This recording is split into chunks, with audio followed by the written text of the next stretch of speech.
Nakita ni Vice Governor Glenn Anthony Soco nga adunay bintaha ngadto sa kalikupan ang pagpadagan karon sa pipila ka mga units sa electronic vehicle taxis gikan sa Green Smart Mobility kon GSM.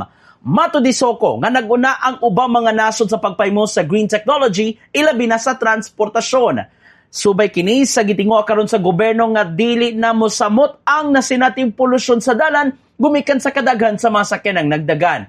Apan adunay sila dugang pampangutana bahin sa planong pagpabiyahe sa dili mo menos 600 ka mga green taxis gikan sa mga kumpanya sa Vietnam maong gidapit sa Junta Provincial ang kadagkuan sa GSM ug Land Transportation Franchising and Regulatory Board 7 aron magpakisayod sa nahimong detalye sa ilang hearing natong Enero 15. Pinagi sa resolusyong giduso ni Bukal Olin Seno buot nilang subayon ang mga polisiya ug implementasyon sa managlaing habig bahin niini. Ilabi na nga gikabalakan sa ubang grupo ang posibleng kompetisyon sa public transportation.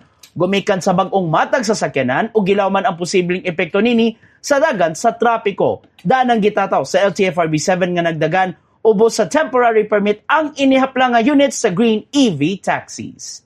In the heart of changing lives, kini si Brigada Gia Navarro alang sa 90.7 Brigada News FM Cebu, the Music and News Authority.